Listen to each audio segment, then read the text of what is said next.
A continuación vamos a dar una definición a algunos términos relacionados con el por qué reaccionamos ante dichas situaciones en nuestra vida y a su vez qué proceso o cómo llegan a ejecutarse estas reacciones propias de nuestra mente o así llamada la psique.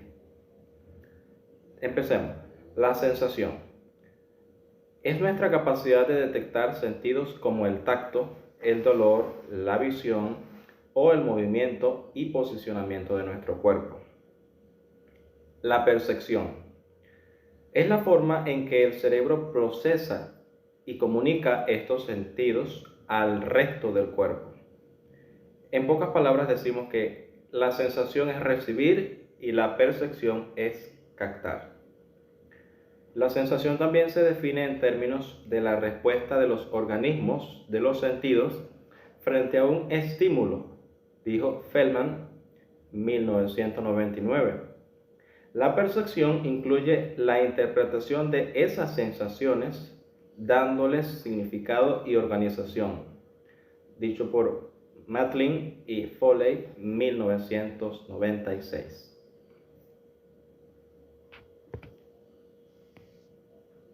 El proceso de sensación y percepción. Todo inicia cuando la energía de los estímulos, en este caso luz, sonido, olor, etc., es captada por los receptores sensoriales, los ojos, oídos, nariz, etc. Es después traspasada esa información a través de impulsos nerviosos por las neuronas. Entonces la sensación comprende esos pasos. Pero al llegar esa información al cerebro, esas áreas visuales, auditivas, olfativas, partes de nuestro cerebro, buscan darle una interpretación a dicha sensación. Es allí donde ocurre el proceso de la percepción. Todo inicia con la sensación y termina en la percepción. La clasificación de la sensación.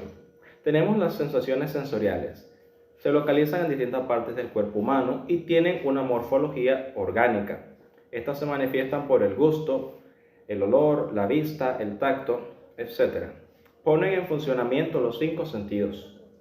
Tenemos también las sensaciones del humor o sensaciones vitales. A diferencia de las sensoriales, no es posible atribuirles una localización determinada. Se entiende que están por todo el cuerpo. Es una combinación de las sensoriales y las vitales.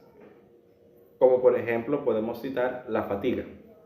Yo no soy fatiga, pero yo me siento fatigado. Las emociones son respuestas que damos ante una situación determinada, las cuales nos permiten enfrentarnos, asumir a las experiencias vitales y los desafíos, huir ante ese acontecimiento, etc. En este proceso intervienen 3 componentes: el fisiológico, el conductual y el cognitivo. En el fisiológico, este ocurre en nuestro cuerpo, bien sea en temblor, sudoración, mareos. En el conductual, esto aplica a cómo actuamos, bien sea llorar, gritar, saltar. En el cognitivo, esto hace referencia a los pensamientos que tenemos durante la situación. Existen una clasificación o tipos de emociones, entre las cuales podemos mencionar las emociones básicas o primarias. Existen 6 emociones primarias. Tenemos entre ellas la tristeza, la felicidad, la sorpresa, el asco, el miedo e ira. Las emociones primarias constituyen el proceso de la adaptación.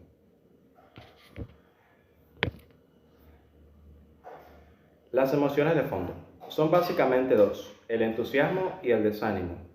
En las emociones sociales, algunas de estas son la vergüenza, la gratitud, la admiración, el orgullo, los celos, la simpatía y la irritación. En las emociones positivas tenemos la alegría, la satisfacción, la gratitud y la serenidad. En las emociones negativas podemos mencionar la ira, el miedo, el asco y la depresión. Ahora, hay unos cambios fisiológicos que ocurren en el adolescente, y el adolescente puede volverse agresivo o agresiva, rebelde, aislado o aislada e inestable. Ellos experimentan cambios en el estado de ánimo y de repente se sienten que tienen depresiones o rabia y luego sienten felicidad. Crece la necesidad de sentirse admirado y valorado en los grupos a los cuales ellos pertenecen. Hay ciertos rasgos de estos cambios que se pueden palpar en estos adolescentes. Ellos suelen ser inestables, tienen un humor muy cambiante, es decir, que de un momento a otro pierden la felicidad, sienten tristeza, sienten ira, desánimo. Otro es que ellos quieren tomar sus propias decisiones, pero no son capaces o no quieren asumir las consecuencias de sus decisiones.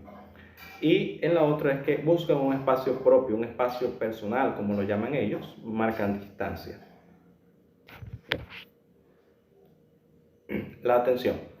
La atención es la toma de posesión de la mente, de forma vivida y clara, de uno de los que parecen varios objetos o sucesiones de pensamientos posibles al mismo tiempo.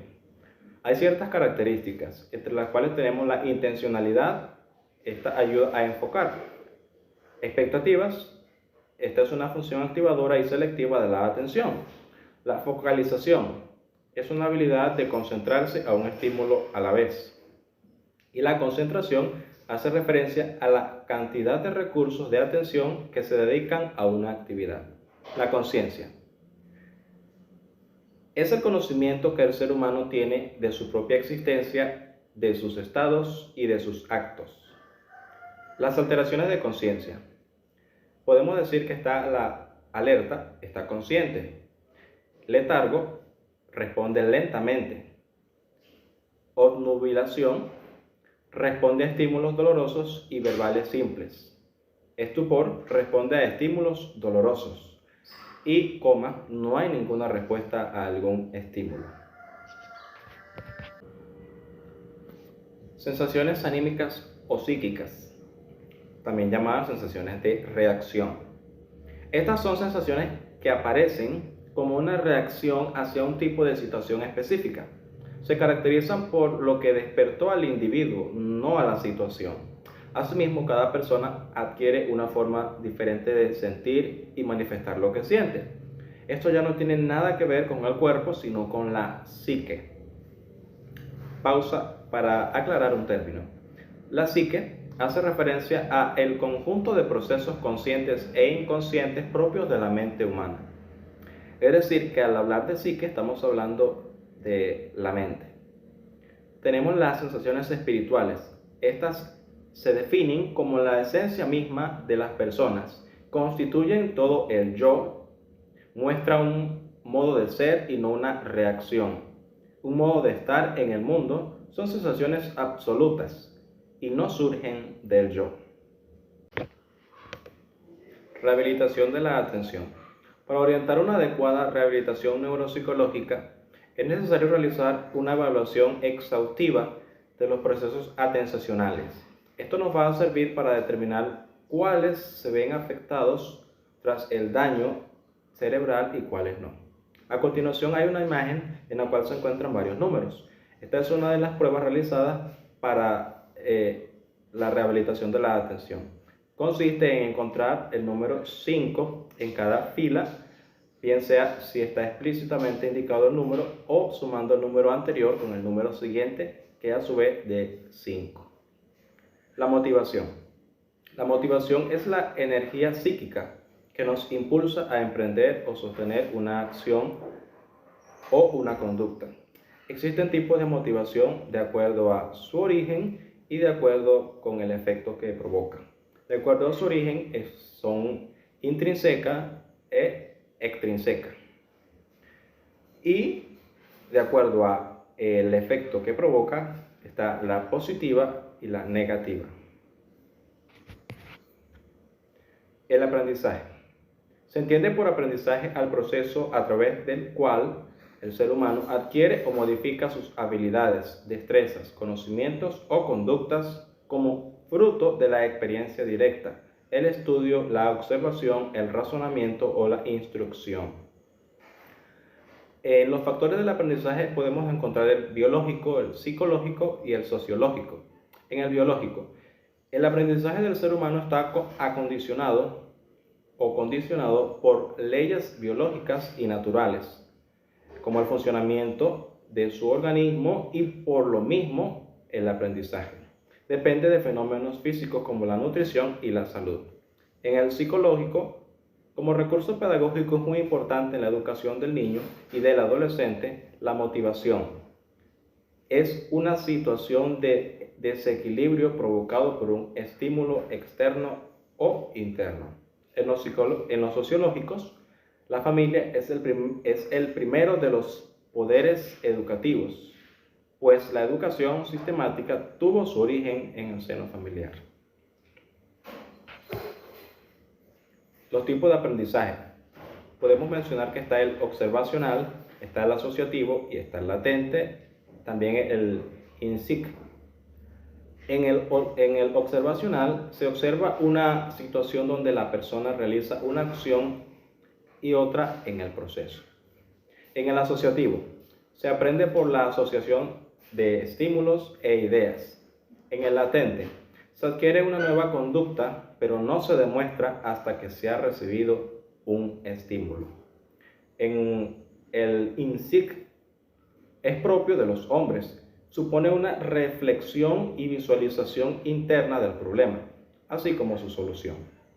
La memoria es donde se almacena el conocimiento que tenemos sobre lo que ha pasado y las interpretaciones que se han realizado.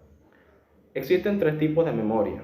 Esta memoria sensorial, memoria a corto plazo y memoria a largo plazo. Los pensamientos.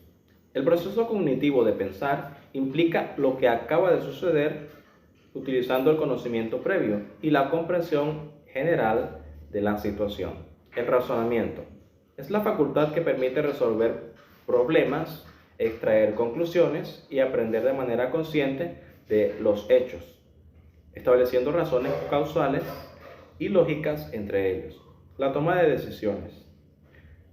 El proceso mediante el cual se realiza la elección de alternativas o formas de resolver diferentes situaciones de la vida.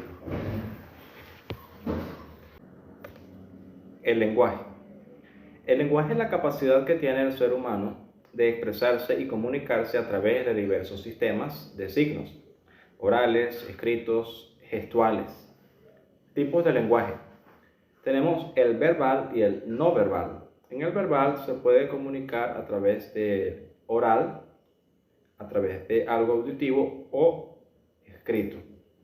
En el no verbal se puede comunicar de manera corporal, esto es con señas y gestos, o también llamado kinestésico. También se puede comunicar de manera gráfica, con formas y colores. Se puede comunicar a través del espacio, de la arquitectura, y a través de sonidos, también como tonos. La inteligencia. La inteligencia es la capacidad o facultad de entender, razonar, saber, aprender y de resolver problemas. Hay ciertas pruebas para la inteligencia. Podemos mencionar por lo menos 4 principales tips para probar la inteligencia. El principal es el test verbal. En este se prueba la expresión, cómo se expresa. El siguiente es el test numérico. En este se prueba la resolución de la aritmética, operaciones matemáticas con números. El siguiente es el test lógico. Se prueba el análisis, la capacidad de analizar. Y en el test espacial se prueban problemas más complejos. Dicho todo esto, ahora procedemos a ver un resumen acerca de una película de Disney Pixar llamada Intensamente, la cual ilustra muy perfectamente todos los términos, la terminología que hemos manejado hasta este momento en cuanto a la sensación, la percepción, las emociones y la manera que actuamos, aún los cambios fisiológicos que ocurren en la adolescencia, entre los cuales se ven también involucradas las emociones. Vemos ahora el resumen.